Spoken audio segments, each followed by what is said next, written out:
There was an atmosphere of tense anticipation in the spacious living room of the Parker house. Lynette rearranged the cutlery for the third time, striving for perfect symmetry. Tonight was the first time their daughter Caroline was bringing her boyfriend to a family dinner, and Lynette wanted everything to go perfectly. Lloyd was late, as usual. His college lectures were dragging on, and he'd been away from home for the past few months, immersed in writing a research paper.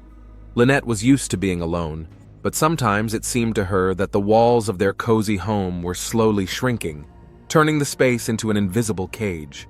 The doorbell rang at 7 sharp. Caroline stood on the threshold. Her blonde hair was gathered in a careless bundle, and her eyes shone with happiness. Next to her towered a young man with disheveled dark hair and an attentive gaze. "Mom, meet Caden." Caroline was practically glowing with pride. "Caden Frost." Lynette looked over his simple clothes and worn backpack. There was something appealing about him, maybe his open smile or the particular grace of his movements. "A pleasure," Lynette smiled. "Come on into the living room. Lloyd should be arriving shortly." Over an aperitif, Caden explained that he was in his last year of college and worked part-time at a food delivery service to pay his tuition. In his spare time, he was interested in photography and dreamed of starting his own business. Caroline never took her eyes off Caden. She'd met him in the university cafeteria 3 months ago, and they'd been inseparable ever since. Lloyd appeared when everyone was seated at the table. His presence instantly changed the atmosphere. It became more formal, academic. "And what are your plans after graduation?" Lloyd asked, scrutinizing Caden. "Dad!" Caroline exclaimed indignantly. "What? That's a perfectly reasonable question," shrugged Lloyd. "A young man has to think about the future." Caden calmly held his gaze. "I have several offers from companies, but I want to get my degree first." The dinner continued in the same vein, with Lloyd asking questions about science and careers, Caroline defending Caden, and Lynette trying to smooth over the sharp edges. She watched the young man and noted his composure as he answered politely but with dignity. When dessert was served, Lloyd received a call from the college. He apologized and retired to his office. The tension eased, and the conversation flowed more freely. "You have a very comfortable home, Mrs. Parker," Caden remarked, "and a lovely garden." "Thank you." Lynette felt her cheeks flush slightly at his attentive gaze. "I spend a lot of time in the garden. It helps take my mind off things." The evening ended around 10. Caroline and Caden had left. She was going to show him her favorite cafe. Lloyd never came out of the study. Lynette stood at the window for a long time, watching the car lights go by. Something about Caden caught her eye. Maybe it was his sincerity, or that special energy of youth that she had missed so much. She caught her reflection in the dark glass and shuddered. She'd caught herself thinking like that a lot lately, a longing for youth, for the thrill of it, for the freedom that inexperience gave her. But now there was something different, something dangerous. Lynette drew the curtains with determination. She needed to make a weekly menu and check the shopping list. Routine always helped take her mind off unnecessary thoughts. The light was still on in the study. Lloyd was checking student papers. The usual. It had been 2 weeks since the first dinner. Caroline had begged Caden to do her portrait, a gift to her parents for their wedding anniversary. Lynette watched him set up his easel in their living room. It was mid-October, and the slanting rays of sunlight created perfect lighting. "Caroline will be late for class today," Lynette said, handing him a cup of coffee. "Why don't you do some preliminary sketches in the meantime?" Caden nodded, pulling out a sketchbook. His hands moved confidently, the strokes laying down on the paper quickly and accurately. Lynette couldn't help but marvel. There was something mesmerizing about the process. "How long have you been painting?" she asked, taking a seat in the chair opposite. "Since I was a kid." It helped with the loneliness. He broke away from his sketchbook for a moment. "My parents worked a lot. I was alone a lot." Lynette nodded understandingly. Loneliness was familiar to her. Lloyd was at college from morning till night. Caroline was absorbed in her studies and friends. The house seemed too big for one person. "Can you show me around?" She stepped closer, peering into the album. Their hands casually touched, and Lynette felt a slight tremor. Caden froze for a moment too, then slowly turned the page. These are my latest works." His voice sounded slightly hoarse. The sketches were beautiful, vivid, emotional. Lynette was particularly taken by one, a woman's silhouette at the window in the light of the setting sun. "Amazing," she exhaled. "You have real talent." "Would you like me to paint you?" he offered abruptly. "While we wait for Caroline?" Lynette hesitated. Something told her it was a bad idea, but the sun was lighting up the living room so beautifully, and there was something special, almost magical in the air. "Okay," she agreed, "just a quick sketch." She sat back in her chair, feeling awkward under his scrutinizing gaze. Caden worked in silence, only occasionally asking her to turn her head slightly or change the position of her hands. Time seemed to slow down as Lynette caught herself looking at his face, the focused expression, the bitten lip, the strand of hair falling over his eyes.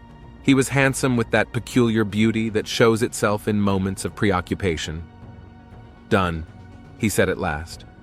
"Would you like to see it?" Lynette walked over to the easel. There she was on the paper, but different, more alive, more real. Caden managed to catch something in her gaze that she herself had long forgotten. This is amazing," she whispered. They stood very close. Lynette felt the warmth of his body, heard his breathing. The moment stretched on, filling with dangerous electricity. The sound of a key in the lock made them recoil from each other. Caroline flew into the living room, radiant and out of breath. "Sorry I'm late. Oh, have you started already?" All evening, Lynette couldn't concentrate. While Caden painted Caroline, she mechanically prepared dinner, but her thoughts returned to that moment at the easel, to the warmth of his hands, to his attentive gaze, to the way he'd seen her, the real her. Lloyd returned late after Caden had already left. He absent-mindedly kissed his wife on the cheek and closed himself in his office with another stack of papers. Lynette couldn't sleep for a long time that night. She hid the sketch Caden had made in her desk drawer. It was their little secret, the first of many yet to be shared. Outside the window, the fall wind rustled, tearing the last leaves from the trees.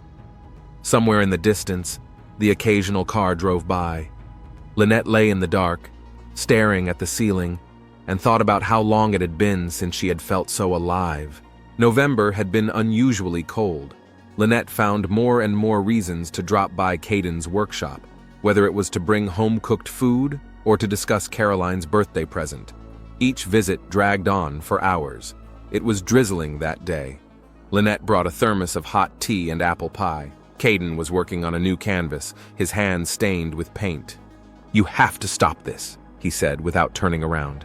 "We can't go on." Lynette set the thermos on the table. "I know." But they both knew it was a lie. Caden turned around, and a moment later they were kissing, desperately, greedily, as if for the last time. His hands left paint marks on her blouse. Their meetings became a regular occurrence. Caroline was busy preparing for exams. Lloyd was immersed in writing a research paper. No one noticed the changes in Lynette's behavior, her sudden interest in modern art, her frequent absences for charity work. Caden was tormented by remorse. "I love her," he said, looking at Caroline's picture. "But it's different with you. It's like an obsession." Lynette understood. She herself couldn't explain what was pushing her into his arms, longing for her youth, loneliness, or something deeper, darker, hidden deep inside. In early December, Lynette felt sick. At first, she put it down to stress and the weather, but a week later she bought a test. 2 stripes appeared almost instantly. She sat on the edge of the tub, clutching the plastic strip in her hands. At 42, after 15 years of unsuccessfully trying to have a second child with Lloyd, it seemed like some kind of wicked joke of fate. Caden took the news strangely calmly. "We'll manage," he said, hugging her. "I'll take responsibility." But they both realized that was impossible. Caroline would never forgive such a betrayal. Lloyd would simply destroy them both. Christmas was coming. Caroline decorated the house with garlands, humming Christmas songs. She was happy. Her relationship with Caden seemed perfect. Her studies were going well. Her life was full of plans and hopes.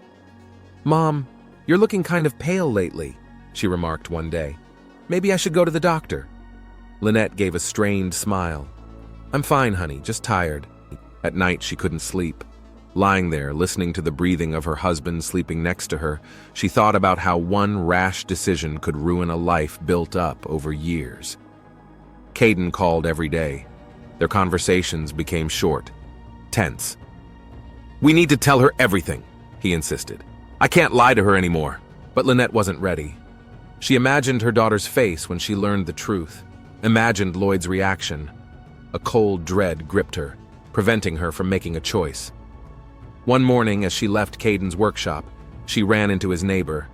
The old man gave her an understanding look, and Lynette felt the color flood her face. Their secret was slowly coming out to strangers. A child was growing inside of her, the undeniable proof of their sin. Every morning began with bouts of nausea that became increasingly difficult to hide. On New Year's Eve, the family gathered together. Caden came bearing gifts, holding himself aloof. Caroline glowed with happiness, showing everyone the ring. Not an engagement ring, just a symbol of our feelings. Lynette watched them and felt reality slipping away. Her cozy little world was cracking at the seams, ready to fall apart with one careless word. Lloyd made a toast to family, to love, to loyalty. The glass in Lynette's hand trembled, but no one noticed. January brought lingering snowstorms. Lynette stayed home more and more often, fighting nausea and dizziness. The pregnancy, not yet visible to others, was wearing her out physically and mentally. On one such day, Caden showed up unannounced. Caroline was in class, Lloyd at a conference in another city. "I can't take it anymore," he said, shaking the snow out of his hair. "It's killing me." Lynette put the kettle on silently. She knew this conversation by heart. They'd been repeating it over and over for the past weeks. "Caroline suspects something. She asks why I've become different, says I'm becoming distant." "We can't tell." Lynette squeezed her temples with her fingers. "It would destroy her." "Wouldn't it destroy her like that?" Caden paced the kitchen nervously. "When she finds out later? When the belly becomes visible? Or when the baby is born?" His words hung in the air. Somewhere upstairs, water dripped from a loose faucet. The ticking of a clock echoed in his temples. "I've been thinking about abortion," Lynette said quietly. Caden stopped abruptly. "No, don't even think about it." "Then what? What do you suggest?" Her voice shook. "You want to ruin everything? My family? Caroline's future? And my future?" He stepped closer. "I love her, Lynette. I really do. But this baby—" She turned away to the window. Snow swirled outside the glass, turning the world into a blurry white blur. "Go away," she said finally. "Just go away." But he didn't leave. Instead, he hugged her from behind, pressed his forehead against the back of her head. They stood like that for a long time until the kettle boiled, filling the kitchen with steam. The next day, Caroline took them both out to dinner at a restaurant. She was unaccustomedly serious, rubbing her napkin the whole time. "I want to move in with Caden," she announced. "He and I have talked it over." Lynette felt the room begin to spin. "Are you sure that's a good idea?" "Mom, I'm 19 now. I'm an adult." 19. The age when it feels like the whole world is at your feet. When love seems eternal and betrayal seems impossible. Caden was silent, staring down at his plate. His fingers clutched his fork so hard his knuckles turned white. "I think you should wait," Lynette tried to speak calmly. "Finish your studies." "Why?" Caroline frowned. "I thought you always said you should follow your heart." The irony of the situation was almost physically painful. Lynette glanced at Caden, but he stubbornly avoided her gaze. At home, she threw up. She was sitting on the bathroom floor, resting her forehead against the cold tile when the phone rang. "Caden." "I'll tell you everything." His voice sounded determined. "Tomorrow. I can't live under the same roof with her, keeping a secret like that." "Please." Lynette barely held back tears. "Give me time, at least a week." Time for what? To come up with new lies? He was right. They had gotten so deep into the lie that they no longer saw a way out. At night, Lynette didn't sleep. She imagined how Caroline would react, her little girl who had always trusted her so much, who thought of her as her best friend, her role model. In the morning, She found the strength to call the clinic and make an appointment. It wasn't an easy decision, but it seemed like the only way out. Caden arrived an hour after her call. "Don't do this," he said from the doorstep. "We'll find another way out." "What's that?" She sank tiredly into a chair. "Tell me, what way out do you see?" He knelt before her, took her hands in his. "I'll take all the blame. I'll say I seduced you, that it was my initiative." "And will that help?" She grinned bitterly. "Make the pain less acute?" Outside the window, the snow began to fall again. They sat in silence, holding hands, until it was dark. Each was thinking about something different, but their thoughts were of one thing, the inevitable end of their little world of lies. The day began as usual. Lynette woke up from a bout of nausea, barely making it to the bathroom. Lloyd had already left for work. His first lecture was starting at 8 in the morning. Caroline had to be back from her morning classes by lunchtime. At 11, Caden called. "I'm bringing your vitamins," he said, "and we need to talk." They met in the living room. Caden looked haggard, dark circles under his eyes, stubble making him look older. "I told Caroline I'm busy today." He pulled out a bag from the drugstore. "She thinks I'm on a part-time job." Lynette took the package, their fingers touching. The moment stretched. They stood too close, as they always did lately. "I signed up for next week," she said quietly. "Tuesday." "No," he pulled her to him. "I won't let you do that." Their kiss was bitter, desperate. They didn't hear the sound of the door opening, footsteps in the hallway. "Mom?" They recoiled from each other, but it was too late. Caroline stood in the doorway, her bag dropping to the floor with a thud. It was as if time had stopped. Lynette watched her daughter's face change. Incomprehension, shock, disgust. "Caroline?" Caden began. "Shut up!" Her voice was icy. "Just shut up!" She shifted her gaze to her mother. There were tears in her eyes, but she wasn't crying. "How long ago?" Lynette was silent. What could she say? How to explain what she herself didn't understand? "I'm asking, how long have you been fucking behind my back?" The harshness of the words hit like a slap in the face. Caroline had never spoken like that. Not to her, not to anyone. "Honey, let me explain." "Explain?"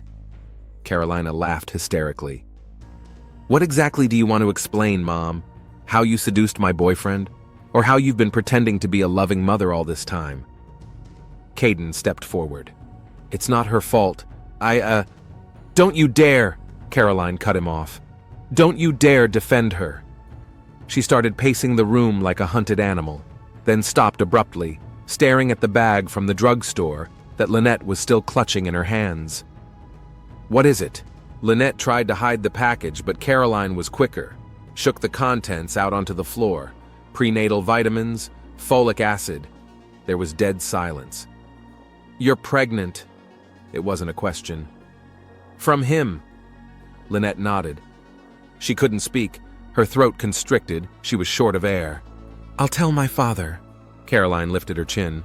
"He needs to know what you're really like." "Please." Lynette took a step toward her daughter. "Please, don't touch me." Caroline recoiled. "You disgust me, you both disgust me." She turned to Caden. "I loved you, I really did." "I love you too." His voice shook. "No," she shook her head. "If you did, this wouldn't have happened." Caroline picked up her bag. "I'm going to my dad's, to college. Let everyone know what kind of family Professor Parker has." "Caroline, stop!" Lynette rushed after her, but her daughter had already run out of the house. The car door slammed, the engine roared. Lynette slumped to the floor. Caden sank down beside her, tried to hug her, but she pushed him away. "Go away," she whispered. "Just go." It was starting to rain outside the window. Lynette sat on the floor of the empty living room, staring at the scattered pills, waiting for her husband to call, waiting for the end of her routine. The next morning, the police knocked on the door of Caden's workshop. Detective Dominique Thompson showed her badge to the patrolman who first discovered the bodies. Scattered paint mixed with blood on the wooden floor. An unfinished portrait of Caroline hung on the wall. Time of death is between 23 o'clock last night and 2 o'clock this morning. The medical examiner was making notes in a notebook. Cause of death is multiple stab wounds. Who discovered the bodies? Downstairs neighbor, the patrolman replied. He heard a noise at night, but didn't pay much attention. Painters often work late here. In the morning, I noticed blood seeping through the ceiling. The bodies lay in the center of the room. Caden Frost, 23 years old, and Lynette Parker, 42. Their hands were almost touching, as if they were trying to reach for each other at the last moment. Check the security cameras, Thompson ordered, and canvass the neighborhood. Detective, one of the experts beckoned to her. Take a look. On the floor beneath an overturned desk lay an envelope. Inside were the results of a medical exam. Lynette Parker was 12 weeks pregnant. By noon, a crowd had gathered outside the building. Journalists were already forming theories: crime of passion, robbery, random violence.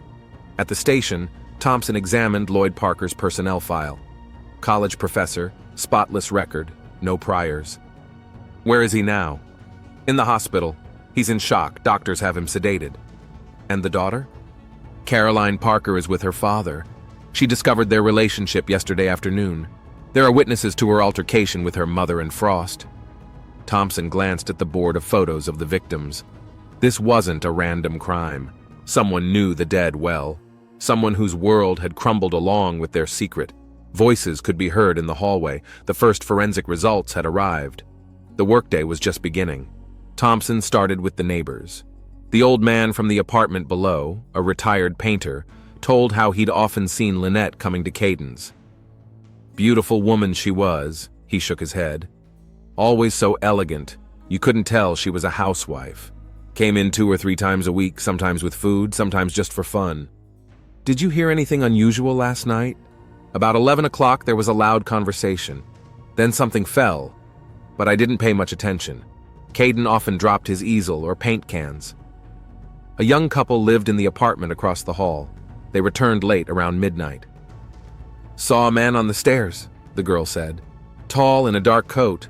In a hurry, almost knocked me down. Would you be able to describe him in detail? Gray hair on his temples, glasses. He looked solid, not like the local artists. The description matched Lloyd Parker. Forensics were piling up at the station. The murder weapon, a canvas cutter, was found at the scene. Multiple prints, most belonging to the victims. Checked cameras from neighboring streets. The lieutenant placed a folder on the desk. Parker's silver sedan parked around the corner at 22:30. Leaves at 23:45. Thompson looked over the notes. The professor did indeed look agitated when he got out of the car. When he returned, he was calm, his movements measured. The interrogation at the hospital was inconclusive. Lloyd claimed he was at home working on a paper. Caroline confirmed. The father returned about 9 o'clock at night. She heard him walking in the office. I told him about their connection. The girl's voice shook. He was in shock, locked himself in the study. I thought he'd go to sort things out, but he just sat there and worked. The alibi is shaky. It's a 15-minute drive from Parker's house to the workshop. Thompson requested phone records. Lynette's last conversation, with Caden at 9 p.m., lasted 3 minutes. After that, silence. CSU found signs of a struggle. Broken paint cans, overturned table. Lynette tried to defend herself, her attacker's skin under her fingernails. Toxicology results. The examiner held out the report. Blood alcohol in the victim's blood within normal limits. They drank before they died. 2 glasses and an unfinished bottle of wine were found on the table. Last supper.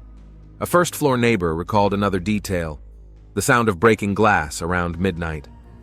I looked out the window. A dark figure was walking quickly toward the parked cars. I thought it was one of the drunken painters. Every detail added up to a picture of the crime. The killer knew where to find the victims, knew the layout of the studio. He didn't act spontaneously. He waited, prepared. They found a crumpled photo at the crime scene. Caroline and Caden, happy, in love. It was covered in wine and blood. The doctors finally cleared Lloyd for a full interrogation. He kept calm, answering clearly. Yes, I was shocked by the news. Yes, I'm angry at my wife and that boy. But I'm not a murderer. Where were you between 11 and 2 o'clock in the morning? At home, working on an article. You can check my computer. Witnesses saw you outside the workshop. That's a mistake.